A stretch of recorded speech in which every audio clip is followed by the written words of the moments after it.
Blog Talk Radio.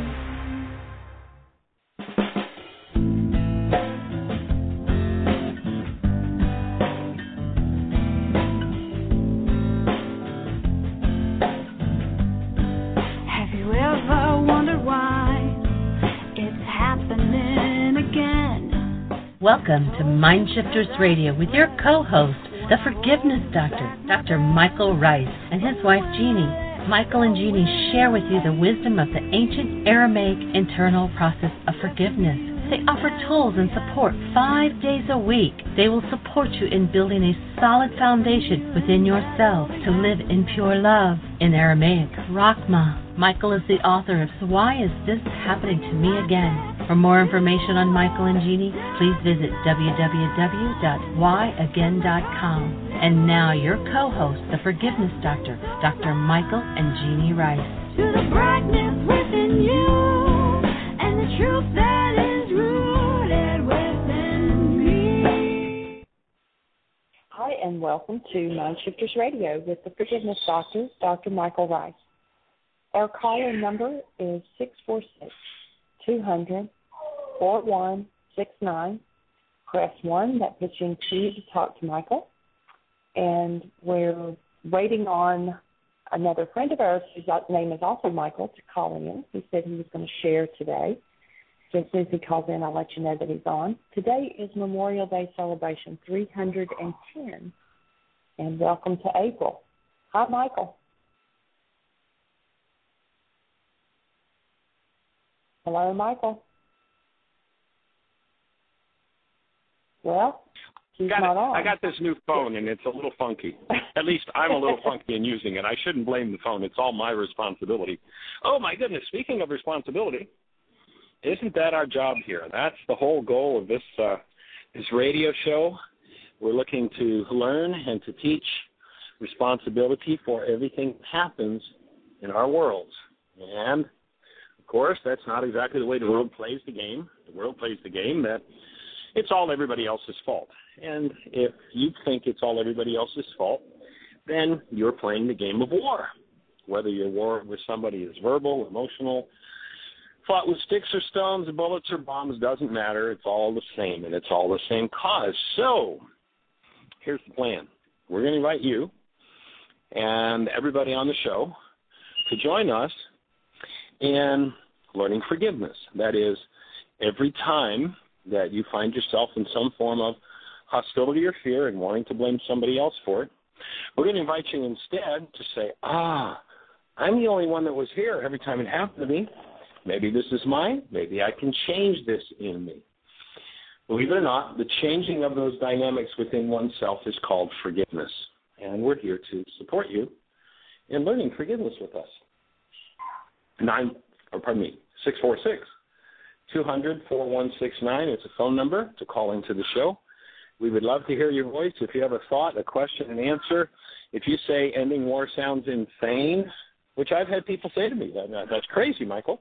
Excuse me, it's not crazy. It's possible. And, of course, it's only going to be possible if we populate the planet with humans. You say, well, Michael, there are 7.5 billion humans on the planet right now. No, there aren't. Excuse me, I beg to differ with you. Hold a newborn child, you know exactly what a human is. If you're not functioning out of that energy, then you're not functioning as a human. And so what we're looking to do is to restore human life to planet Earth. Join us in the process. Learn forgiveness. Play with us. Call us. And we're delighted to be sharing this space with you and honored to be sharing this space with you. Jeannie, do we have any callers? Anything happening in the chat room? Dr. Tim with us? David with us? Kim and David, neither one are with us right now, but we do have a caller, area code 970. You're on the air. Hey, Jeannie and Michael. It is Carrie in Colorado. Oh, welcome, young lady. How are you today? I'm awesome. Except we're sitting here in the middle of a snowstorm. Ha ha. Oh, geez. Hold on just a second. Listen really carefully. I just put my foot in the pool. That wasn't nice, was it? No. Does that give you an opportunity for a worksheet? I'm cozy inside, and it's good. It's all good. I know you're absolutely there by choice, and you love it in Colorado, and we're absolutely here by choice. We love it in the sunshine. So. Yeah. Well, listen, I just watched your DVD called Mind, Body, Energetics, and I also watched the Naturopathic Keys to Health, and they're really excellent. And I've spent many years, as you know, teaching healthy lifestyle, and so I just wanted to get a little bit of insight from you. So I already really knew that, so much of what we created in the physical is a result of our kind of mind-body continuum.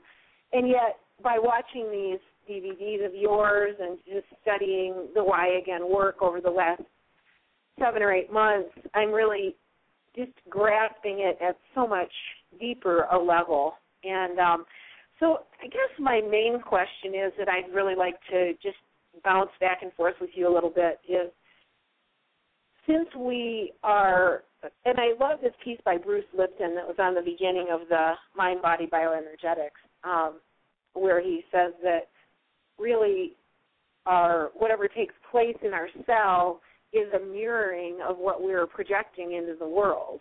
And so I love homeopathy. It's a very simple science, and I know that you are on a pretty much raw food, vegan path or vegetarian path at this point, and which has taken you many years to get to.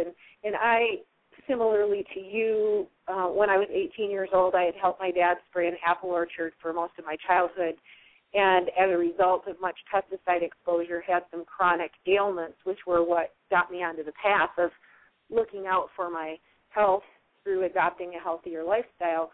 So I know that eating simpler foods, using remedies such as homeopathy can be very beneficial in helping us avert disease or reverse it, cleanse the body, create a state in the body where the body can heal itself, really.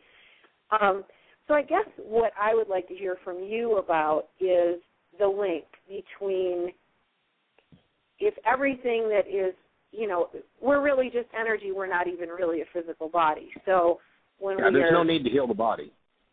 Right. So when we're creating... There's no such thing as healing the body. So I got a brown recluse bite a couple of summers ago, and with homeopathy, I guess I'm not quite at the level of Yeshua yet, where I could just say, get thee gone, my whole mind-body continuum. And I do think that way. I mean, I do really live in this state of something seems like it's out of sorts, just bringing in wholeness through my awareness. But then also, there's the layers of generational stuff that we're letting go of. But with homeopathy, with just my homeopathic first aid kit and following symptoms within about a week, that brown recluse bite was gone. Now, maybe it's just my belief that made it so. But why would you follow a healthier diet?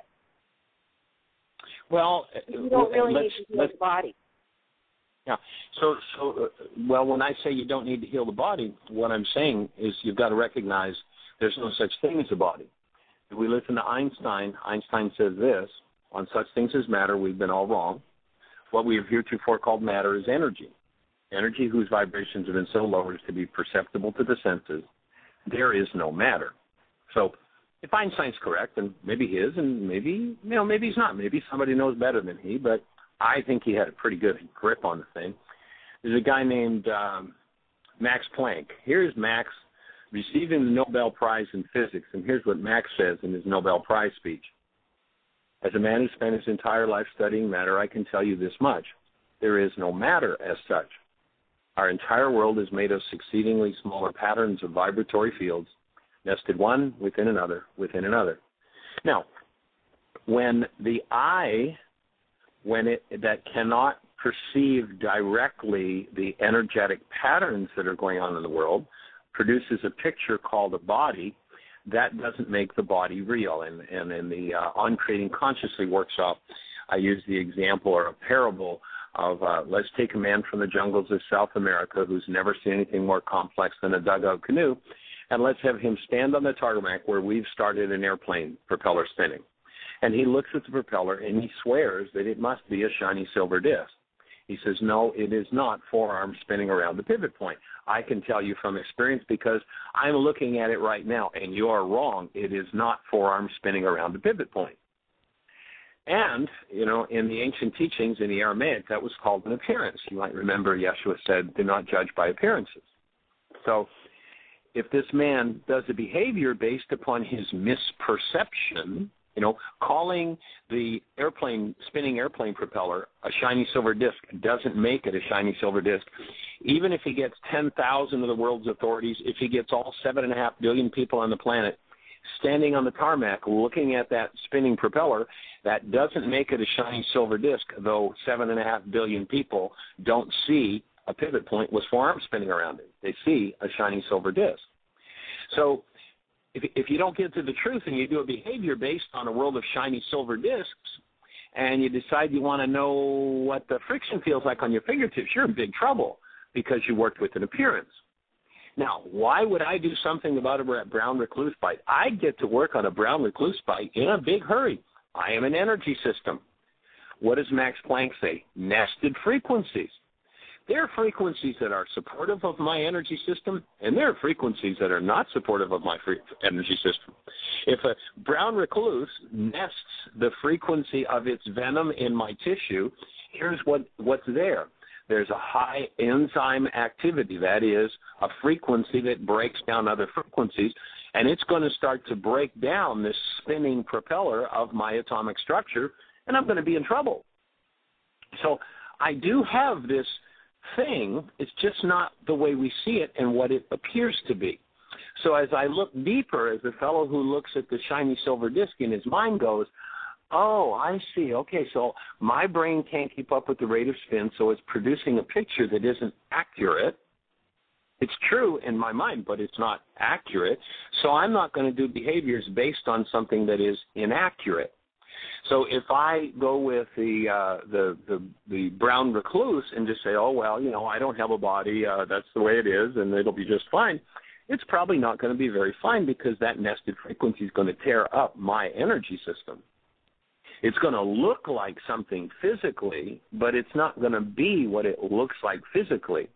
It's going to be what happens energetically to it. Now, and you mentioned homeopathy, and it's interesting, back a couple of years ago, the JAMA printed an article on homeopathy, and there were people all over the globe that went berserk against the editor of JAMA, the Journal of the American Medical Association. How dare you do such a thing? We can prove that when you do this thing you call homeopathy, that there's not even one molecule of that substance left in that so-called homeopathic remedy. It can't do anything. Now, that's somebody who's looking at a shiny silver disc and going, you see, this is what it is, and I'm not changing my story. I don't care what you prove to me. I am a scientist. I have empirical evidence. I see shiny silver disc. My senses say it's there. It must be there. And so it sees a fraud. Now, the editor of JAMA responded, I printed this because we proved it in the laboratory. We could get reproducible results. This happens. Now, what happens when you use a homeopathic? You nest a frequency in the structure. And if you nest a frequency that counteracts what's there, you can change the energetic dynamics of what is happening. And you go back to Herring, and Herring's law of cure is almost perfect. It's just a little bit off. And what Herring says is that we're going to go through the symptoms in reverse order as the way it occurred, starting from the head down, from the inside out. Now, there's one little piece that Herring was missing, and that is ameliorated by the level of vitality your structure has to handle that. So if you're at a level 5 vitality and, you know, you're going through some old symptoms because you've taken a really good homeopathic remedy, which is throwing out some nested frequencies called healing, and will change the appearance of the tissue structure, not because there's tissue there, but because the energetic pattern looks a certain way to the eye. The eye produces a certain hallucination based on the energetic pattern. When you put that remedy in, the structure starts to throw those things off. And if you've got something, let's say, that went back 20 years ago that you're going through and you're able to handle, But the next day there was an even deeper experience that, let's say, is at level 10, traumatic nested vibratory frequency, and you're only at a level 5 vitality, you're not going to process that level 10 frequency. So it's not exactly in reverse order, but he was right on track. And what he knew was that it's going to process what we call physically, it's going to process mentally, it's going to process emotionally. In other words, we're going to process the nested frequency that makes the appearance of what looks like chemistry and physical. We're going to process the mental, the thoughts that go along with it, and the feelings produced by those thoughts. And interestingly, if you go to the opening words in the book of John in Aramaic, the opening words in John do not say, in the beginning was the Word, and the Word became flesh. They say, in the beginning was the mind energy, and the mind energy became flesh. When we put mind energy, when we nest a thought in our structure, there are thoughts that belong, thoughts that don't. Well, Michael, how do you determine which belong? Here's the easiest way I know. Hold a newborn child. Now you know what human life is and what a human form is meant to embody. The nested frequency that belongs in what we call a human body, the appearance in our mind of a human body, in that energetic system, is called love. If you put a nest of frequency that does not belong, like, for instance, what runs most of our world, war, hate, fear, rage, grief, pain, trauma, then nest those frequencies, and it's going to create a distortion in the activity of this frequency system, and the eye will look at it and see, there's that horrible physical disease. That still doesn't make it physical. So when we engage in things that support the system, like, for instance, universally, I mean, you can go just about anywhere on the planet, and you can eat just about any native diet that's going, and people do, relatively well. You can go and eat rice and beans in Mexico, or whale blubber with the Eskimos, or, grubs in Africa, and you'll survive. There's only one series of nested frequencies, only one dietary regimen that contains so many destructive nested frequencies that consistently people that come from anywhere on the planet and eat it die, and that's the SAD diet, the standard American diet. It kills people.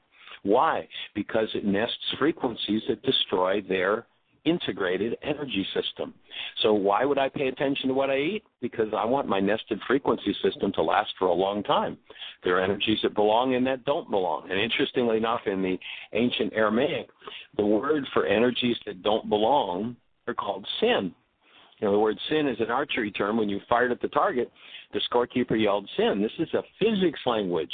If you put an energy in that does not belong in your structure, if you nest a frequency that is of hate, of fear, of grief, of pain, then your frequency system is going to start to break down and fall apart. Better learn to forgive. What's forgiveness? Forgiveness is the tool for removing nested frequencies. It is not the tool for letting other people off the hook, because my bloodline has nested all kinds of hate and fear and grief and pain, and they bring it up in me, they resonate it in me, and I blame them for it, and I hallucinate bodies that are the cause of all my pain. So our invitation is to come back, pay attention to, and you can do it with experimentation with your own form, what frequencies support you and which ones don't. Engage in the ones that do and let the ones that don't go. And remove the ones that you put in there and that were put in there by your bloodline that are of the sin nature, of the energy that is off the mark, that will destroy you. Does that make sense? That makes a lot of sense. And, it's a discussion I could probably engage in for about 10 hours just because I understand. It's been a study of so many years, and it is something I really would like to be communicating to other people at the highest level that I can. And yes, very with your good. Book. Yeah, with your book. Your book. And, by the way, if you don't know who we're talking to, this is Carrie Ellis, who wrote the book Super Immunity. Your book is about creating. Say again? Super Immunity Secrets. Super Immunity Secrets. So your book, to me, what your book is about, and the reason why when I saw it, I said, hey, we'll carry that. We'll put that out to people, is because what your book does is it shows people how to create a strong enough constitution and energetic base that if something tries to nest that doesn't belong, you've got an immune system strong enough to throw it off. Now, interestingly enough, what the culture calls healing is, well, we'll take this immune system and we will rip the hell out of it. We'll tear it up, tear it down, destroy it, and then we'll put a poison in that will kill that which is feeding off of the nested frequencies that are creating decay, and we'll call that healing. And that's why we're in a state where, the wealth of the culture is threatened by what's called medicine. And you'll notice that, the medicine men of the culture have gotten such power in our country that they're actually trying to force everybody to participate in that system of self-destruction. Mm-hmm. If you look, according to the AMA's own numbers, the fourth largest killer in the country is properly prescribed drugs.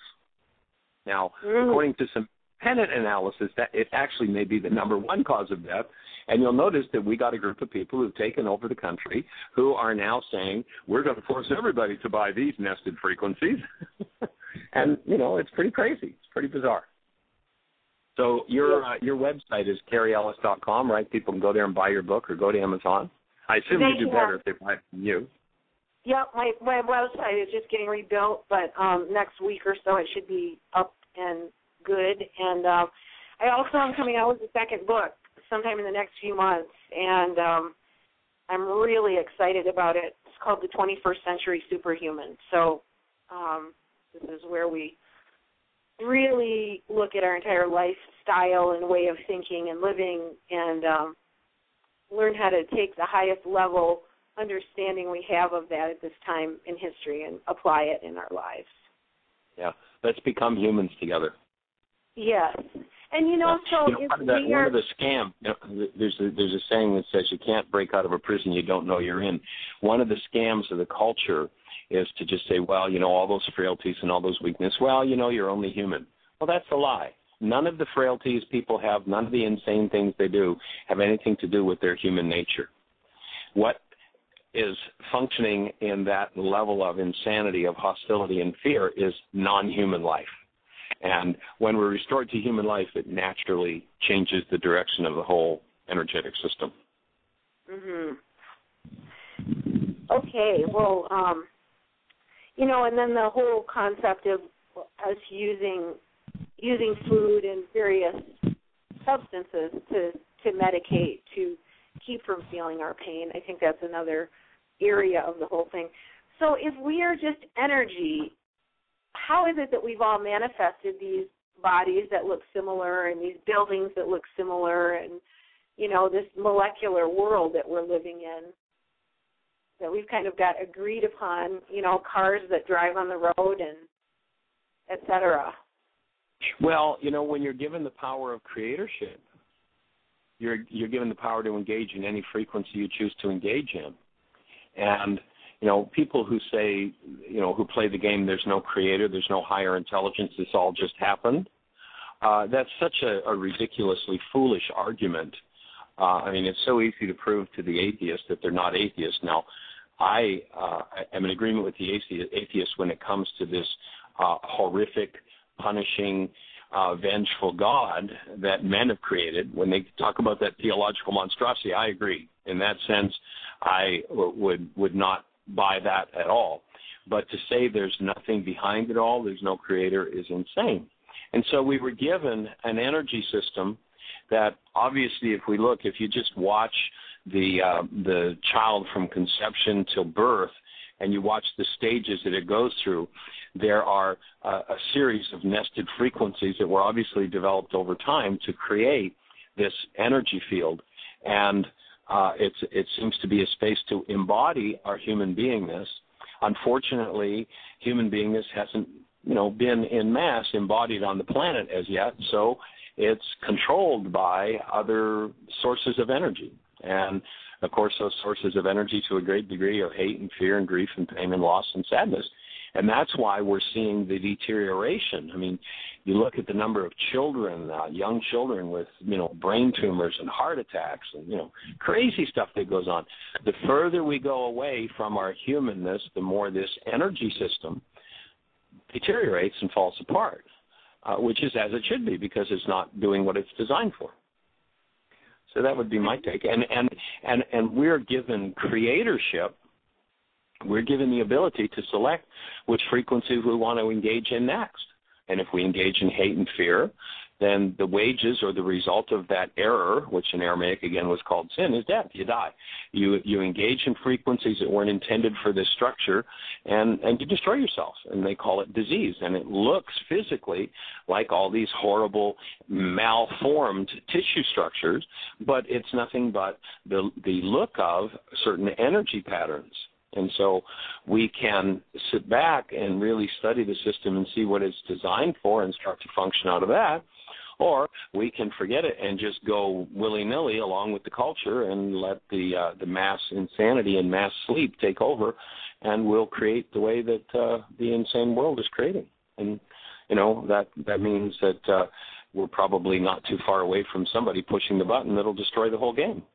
My vote is let's get back to human life. Let's get back. And again, if you ever wonder about a human life, what's a human life? Just hold a newborn. You know exactly what it is. Let's get back to human life. Let's live as human beings. And if you can't do that, great. Then there are tools. There's a way to do something about that. And the tool to remove the nested frequencies that don't belong is called forgiveness. Not something many people want to do, because in order to forgive, you've got to go back and deal with whatever's in the system, whatever's in the structure. So what we're looking to do is to support people in learning forgiveness and learning to remove the nested frequencies of any form of hostility or fear, because it just doesn't belong in the system, doesn't belong in the structure. And so if you haven't acquainted yourself yet with those tools, we invite you to go to our website, www.whyagain.com. On the right-hand side, there's a link that says download worksheets. The first 7 or 8 links are all about the how-to of going inside yourself and removing the nested frequencies that never belong. If you want to learn how to build up your immunity system, go to carrieellis.com and order Super Immunity Secrets. And Carrie, we're delighted to have you on the team. And you want to make a quick announcement about your support group out there, you MindShifters group? Yep. Wednesday nights out here in outside of Colorado Springs, a little town called Falcon or Peyton. We're going to start having a Wednesday night MindShifters group at the Perfect Fit Center, and really looking forward to that. We'll be showing some of your DVDs and then doing the forgiveness sheets and dialoguing with each other to support each other. And I love your saying about, you can say it better than I can, but if you want to get there quickly, go together. Go quickly? Get there. Yeah. If you want to go quickly, go alone. If you want to go far, go together. Yep. That's actually an ancient African proverb. That's where that one comes from. Not mine. It came out of Africa. Could you repeat the person who you gave me the quote from about nested frequencies? Who was that? Max Planck. Max Planck. As a man who spent his entire life studying matter, I can tell you this much. There is no matter as such. Our entire world is made of succeedingly smaller patterns of vibratory fields, nested one within another, within another. And actually, the end of that quote, what Max Planck says, is he goes on to the next level and he says, and beneath these fields, we must assume there is a presence we call God. This is a physicist now who's telling us there's no matter.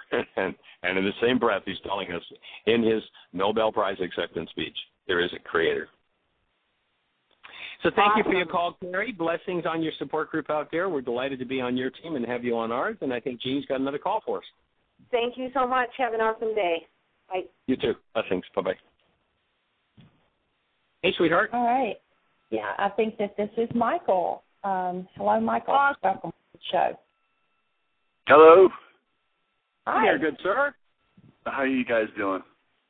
We are wonderful. Delighted to hear your voice, and we were talking about you yesterday, and we're glad you're here to share with us. And what's on your mind? Well, it's an event that happened a couple of days ago, and right now only 3 people know you, Jeannie, and Pegs. To give a background, I've been both. I'm not a religious man, and And yet, since I was a child, at 4 years old, I would go to church on my own. I've always sought something which I did not understand. And I had a dream or a vision, I would say. Maybe you could give us a little bit of background on what your livelihood was before you tapped into this work. Absolutely. As a child, I was in a very abusive relationship. I was sent to foster homes, and in order to escape that world, I joined the military at 17, and I served for 26 years, and I did what nobody wants to do. I was able to do terrible things to people and train people to do terrible things to people. I had the blood of thousands. I would have the blood of thousands on my hands. There's no doubt about it. So the idea of, especially when I retired, the idea of a higher creator that cared about us was directly involved with us. Didn't work. I saw prayers in every monotheist language that you could imagine, and a knife or a gun or a bomb. And it stopped them all. So I had a really hard time with the concept of a higher power, a higher energy. And yet, through my life, I had people come up to me and tell me that God had something in store for me, and I was just like, okay, thank you very much. Thank you. But I had, thanks, bye. Yeah, pretty much. But I had been involved with churches my whole life. I was with Pegs, at 8 and 10 years old, I was giving sermons at a Southern Baptist church. As I got older, I had people trying to recruit me into different forms of religion. When I first got out of the military, to ease my pain, I tried to go back to my roots, which was Catholicism, and they wanted to make me a deacon. And I've always had this ability that other people could see, but I always had this something inside me that told me no. So I went from being a killer, licensed, to being insane when I retired. And I came across your work, as you both know, about a little over a year ago. And I've been doing the worksheets and doing the work, both daily within my life, within my relationship with my partner, within the relationships around me, my father, my children. And I had a visit the other night, and this visit was didn't want to tell anybody because I thought it was insane at first, but I had to tell Pegs, and then I had to tell you because you have become such a close part of my life. And this vision goes like this, and I actually woke up that morning and I recorded it, and then I wrote it down because I didn't want to build with my brain cells on this vision. I wanted to be as close to what happened. So the vision is I'm lying in Michael, bed. if somebody had showed up and told you what you're about to tell us in your world, let's say 2 years ago, what would you have said to them? I would have told them they were out of their damn mind. Maybe that wouldn't have been that kindly said.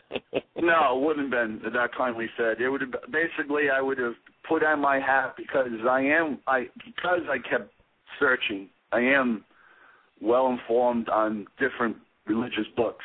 I've read them. I've researched them. I've played the devil's advocate too many times with people who are very, very religious. I don't know why I did it. I just did, but I would have told them that it was a creation of their own being, of their own desire to know that they weren't just human, that they weren't just going to pass away, that they were attached to something that was greater than themselves, and this vision was completely based on their own vanity. That's pretty much what I would have told them. Right. And so it's astounding that I got this vision, and I wanted not to tell anybody because I told myself immediately that it was an illusion, it was a dream, it was me trying to make myself feel more attached to something that a greater power than I could be. Now, here's a guy who literally shut himself down from humanity to the point where I was drinking 5 fifths of whiskey a day when I retired because of all the killing and all the things that I've done. I've done a lot of worksheets over them, and my life, my essence, my energy pattern has shifted. Maybe that's what makes me able to hear this from a different manner. And the vision was this. I was lying in bed. I was sleeping, actually, but the vision was I was sleeping in bed, and I had a visitor.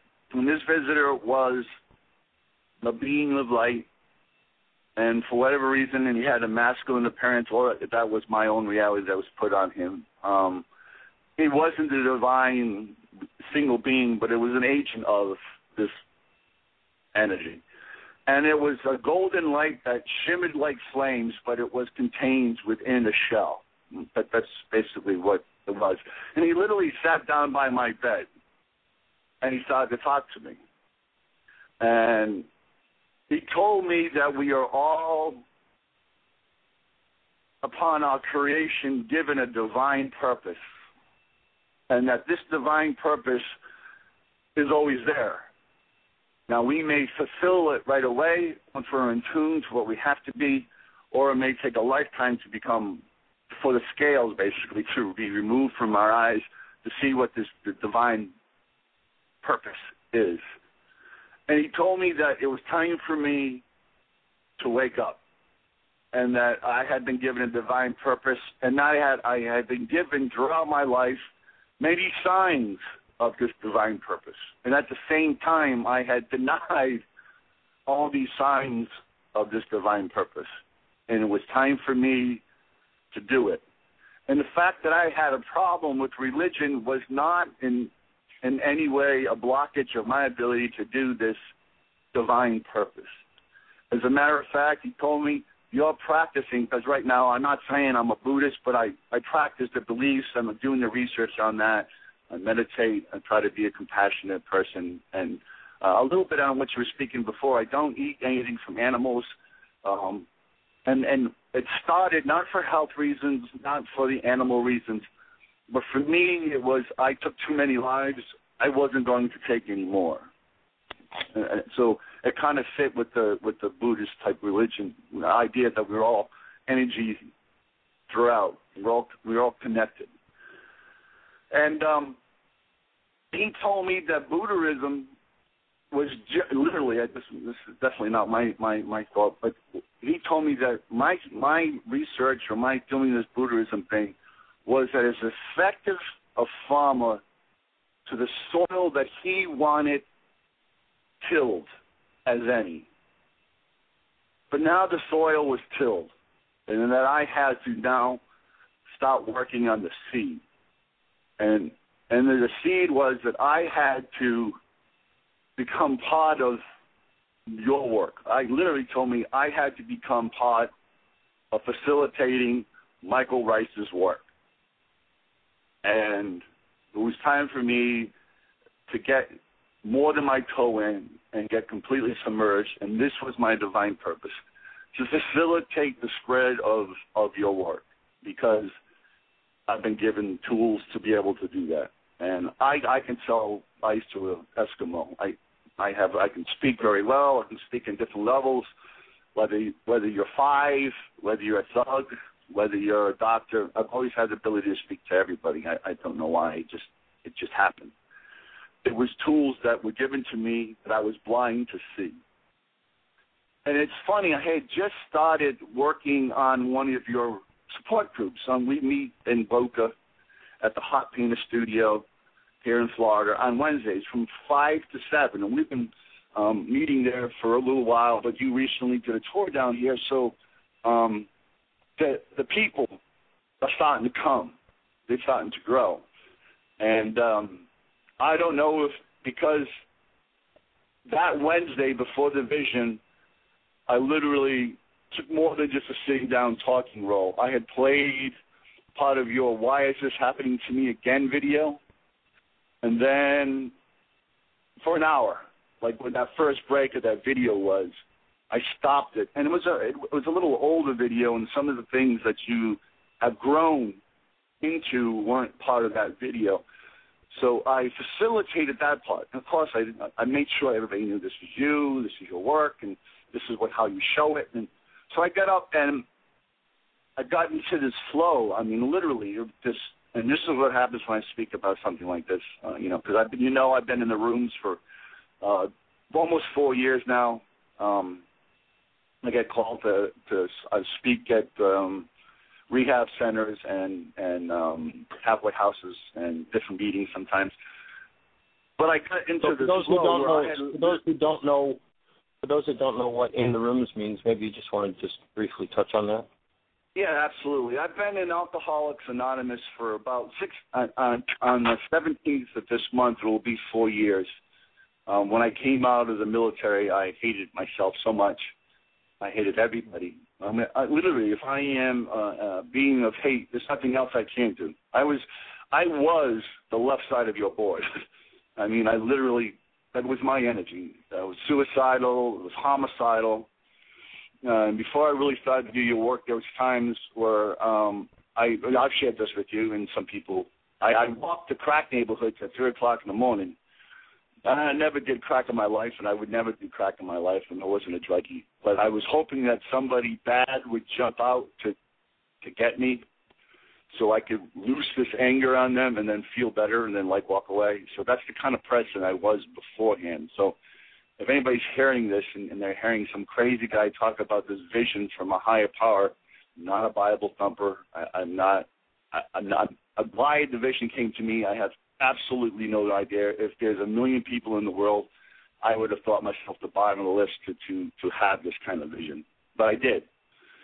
I know why. And when I was, yeah, I know you do. It's your job. It's my job, and that's what he told me. This was my divine purpose, and I had basically screwed it off a long enough time that I had to. This is it. This was the final. I cannot turn my back on it. This was the final wake up call that I had to do this, and so I'm doing it. Whatever it takes me, wherever it goes, to whatever extent. We're coming up to your 10th. Here at the towards the end of this month, and hopefully I learn some more skills to be able to do this. Absolutely, it's this week Friday. Yeah, I know, it's amazing. But it startled me so much because initially, Mike, I felt unworthy. I felt you called the wrong number. You might want to check the number because I'm the last guy to have a divine purpose. I'm the last one. But you talk about this quite often with the shift of conscious being, a certain number to become a catalyst to worldwide awakening.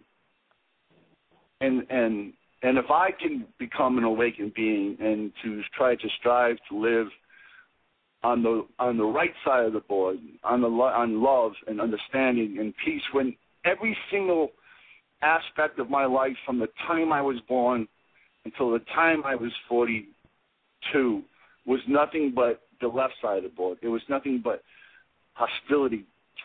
Anger was my first drug, and I picked it up at 5. There was no choice. It wasn't like I think I'm going to become a tough guy. It was I got the crap beat out of me in the child center, and the next day I said, okay, I'll wait for them when they come back. And I had a bar of soap and a sock, and I was ready. And that was it.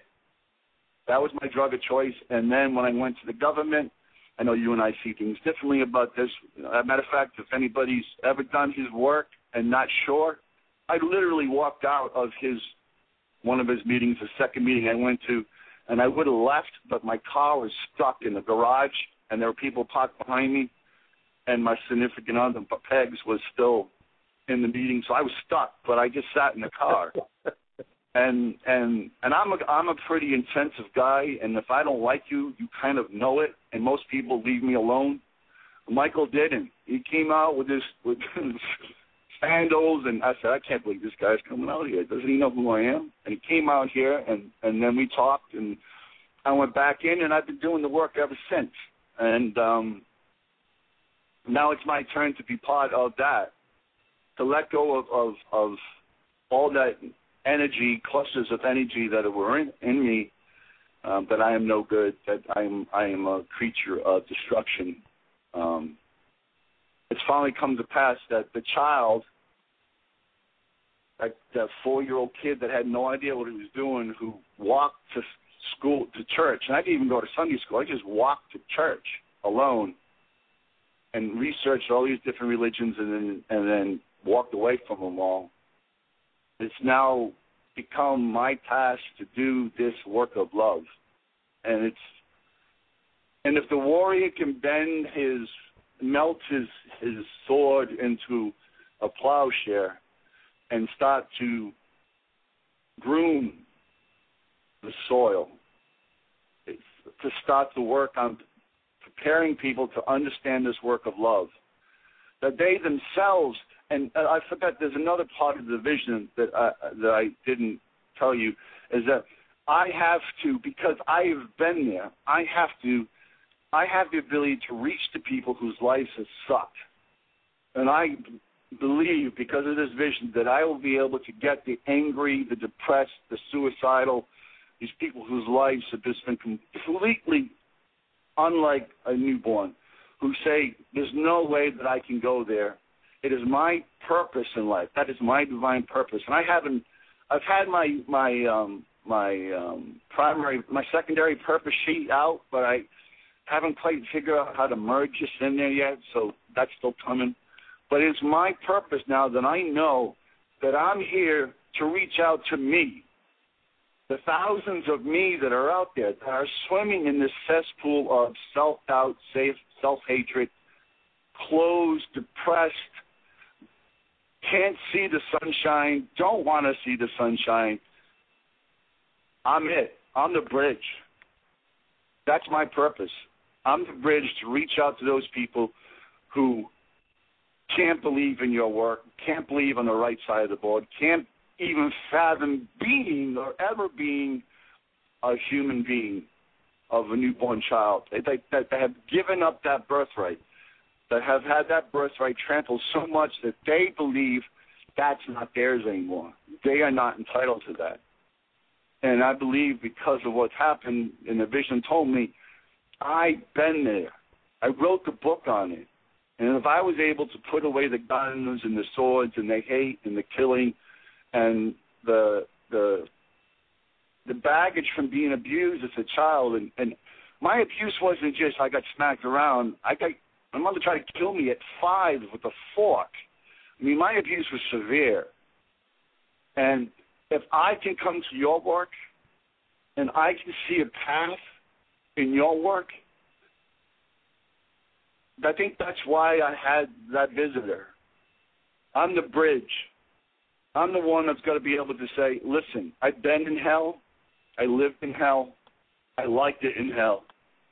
But it was wrong. It wasn't what my being needed. It wasn't what I, on the cellular level, needed. And you can remove this pain, this loneliness, this disgust of everything. You can siphon off that poison energy, and you can put it back in what you're supposed to be. What's your birthright? What is your gift? This beautiful energy of a newborn child. And, you know, it doesn't even have to be a newborn child. You know, I have kids, and I have a 20-year-old and a 22-year-old, and I love them dearly. But they're 20 and 22, so they really don't care about sharing their lives with their father. I know I didn't, but you know how I figured that out? It was during the worksheets. You know, I was putting all this pain on me, and that they didn't love me, and I wasn't a good father, and blah, blah. Doing the worksheets, I realized, hey, Michael, when you were 20, you didn't give a crap about anybody but you. And that I did love my grandmother at the time. So during your worksheets, I got to a place where I love my children for who and what they are. They can call me. They can not call me. It doesn't change anything about my being. I'm a being of love. I created them.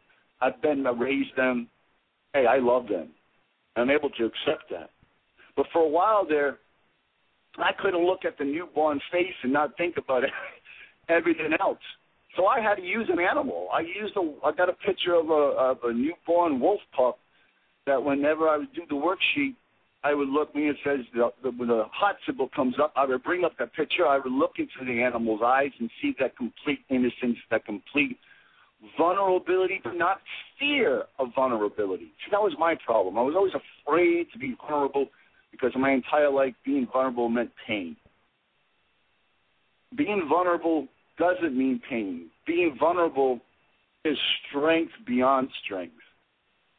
To be vulnerable enough to love, to reach out and to give of yourself, of your time, of your heart, of your true essence, your true birthright. If I put that out to 1 million people and I get 2 people to understand, then I believe that I have, when my time comes, I have, and I can say, I tried to fulfill my divine purpose. Awesome. Well, you know that you absolutely have our support. We're looking forward to you being at the intensive, and we also look forward to supporting you in draining the nested frequencies from all those years of unconscious behavior, removing it and returning that energy to its source and to the healing of all of those that were injured in that insane interaction that took over your life for so long. And we're just delighted to be working with you and sharing the planet with you. We're blessed and we're honored to have your capability and your intelligence on our side. I love you guys. All right, love you too. Thanks for the call, Michael. All right, I'll hold space in my heart for your work as well, my brother. All right, I accept. All right. I'll talk to you later. Okay, tell Peg she said hello. Blessings. Bye-bye. Blessings. Bye. What an awesome call. Yeah, it doesn't get much better than that, does it? Yeah, that's great. Thank you, Michael. So, Michael, as you share that, what clicks for me is that if no one else in the last 45 years have been touched, then my work has been successful too. So it is an awesome blessing to get to do what we do and to play and interact with these people all over the globe who perhaps have lost contact with who they are, and to assist in restoring contact with who we all are. We're all, and it doesn't matter what we've done, doesn't matter what was done to us.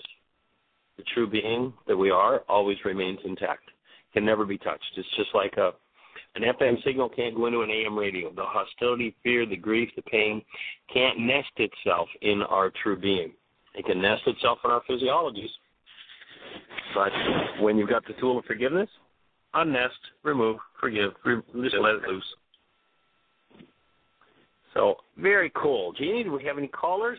Our calling number, of course, is 646-200-4169. If anybody has a thought, question, answer, idea for us, we'd love to hear your sweet voice.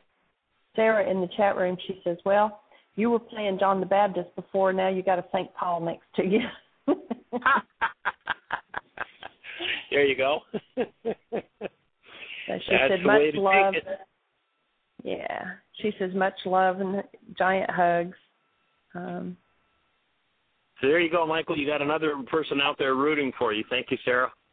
And thank you for your awesome piano playing. When we had dinner with you guys, it was fabulous to listen. Yeah. 646-200-4169. We've got about 6 minutes left on the show. If you've got a question or comment, please press 1. That lets me know. I'll put you in queue to talk to Michael. We've got quite a few people just out there listening. So if you got a question, please press 1. Awesome. And in the meantime, we're going to be, do a couple of announcements. We're going to be heading up to Palm Coast, actually tomorrow. We're getting ready after the show to pack and head over to Palm Coast, where on Friday we'll start a 9-day residential Why Is This Happening to Me Again intensive. And then that will finish the following Saturday. And on Saturday night, we'll start a 9-day Why Is This Happening to Me Again intensive. And it's looking like we might have some additional space available. We just talked to the person who owns the facility that we rented, and it's full. However, there's a place next door that she informs us may be available. If somebody is ready to do an intensive, we're going to start on the 14th and go through the 22nd with a 9-day why. In that workshop, we'll cover why is this happening to me again, healing through relationships, communication, did you hear what I think I said, purpose, personal power, and commitment, empowered to heal, MindShifters, hands-on energy work, still point breathing, And we'll be doing some codependence work as well. It normally isn't part of that workshop, but we are going to sew that into that second 9 days. So if you're interested in participating, it'll be a residential workshop. It will include this awesome gourmet vegetarian food. You'll actually get your hands on it and learn a little bit about preparing it, the sauces and all the things that just make it so fabulous. And I'm not 100% sure, but it looks like 95% we're going to have a few more spaces available. So if somebody wants to come and join us for that second intensive, then drop a note to us at Jeannie at whyagain.com, JEANIE at whyagain.com, and leave a phone number with it, and we'll get back to you. And if we've got that space and you're interested in doing it, we'd be delighted to have you share with us. And from there, we'll be actually the week after we finish that second intensive, we're in Jacksonville. Is that right, honey? Yes. So we'll start on the 20. No, May the 6th is in Jacksonville. The next week, after we finish on the 22nd, we're taking a week off. And, okay. Well, that's right. Yeah, we're going to Orlando. Right. Yeah. Cool. And awesome. then we actually don't have anything scheduled then that next week either on the 29th. But then starting on May the 6th, we're in Jacksonville. Awesome. Very cool. Well, have we got any callers? Anything happening in the chat room? No. Nothing going on. Okay, well, let's talk about what will happen this summer then. We'll be starting in July. I think it's July the 22nd. We'll start with another 9-day Why Is This Happening to Me Again? 23rd. So yeah. July the 23rd, we'll start with a 9-day Why Is This Happening to Me Again? And then coupled to that will be a 9-day teacher training for those who want to teach this work. We'll be going into laws of living and intuitive development will be the workshops that we'll be doing in addition this summer. There is a tentative 9-day Course in Miracles, but at this point I'm not sure that one's going to happen, so we'll see how that goes. And then we're going to be heading west immediately after we complete the summer intensives. We'll be heading out to the West Coast. So if you're west of Theodosia, Missouri, and you want us to come and play, let us know where you are and what your venue looks like. And when we travel like this, we pay our own expenses. Our workshops are free, and we'll be delighted to be there to support you. If you were sitting face-to-face with me and you just heard everything that you've heard, would you have a question for me? Then we invite you to call 646-200-4169. Ask your question. Is there anything? We've covered a lot of territory in less than an hour here. I mean, big time. And if there's a piece of it that doesn't make sense to you, doesn't fit, or you're wondering how to integrate it. Okay, we've got a call. Well, actually, down to. Okay, it's going to be fast, though. We've got less than a minute. Erica, 541, you're on the air. Hi, Michael. It's Julie from Ashland. And hey, Julie, welcome. We got less than a minute. I know. I just want to have you repeat the food thing that you're doing and how one gets involved in that and when it is. Food fun, forgiveness, and work project is. We're waiting to get confirmation from Ari, our chef, and if that happens, it will start just the 2 weeks before the 9-day Y intensive, and so we'll be doing work projects. It'll be getting the Heartland ready for the summer season. And we'll be doing some forgiveness work, some still point grieving, and Ari is planning on bringing some of his newest recipes, both for raw and for cooked food. So if that comes together, that'll happen the 2 weeks before we start the 9-day. And if you want to call in tomorrow at the beginning of the show, we'll expand on that a little bit. I'll see if I can get a hold of Ari and get a confirmation. We're waiting to hear back from him now. And we just invite you to take these tools, create the best year yet of your eternal life. Thanks for being with us. Blessings. Thank you for listening to MindShifters Radio with the Forgiveness Doctor, Dr. Michael Ryce, and his wife, Jeannie, who present that internal Aramaic process of forgiveness. Michael and Jeannie are here every Monday through Friday on Earth Angels Radio. For more on Michael and Jeannie, please visit www.ryceandjeannie.com. whyagain.com. That's www.whyagain.com.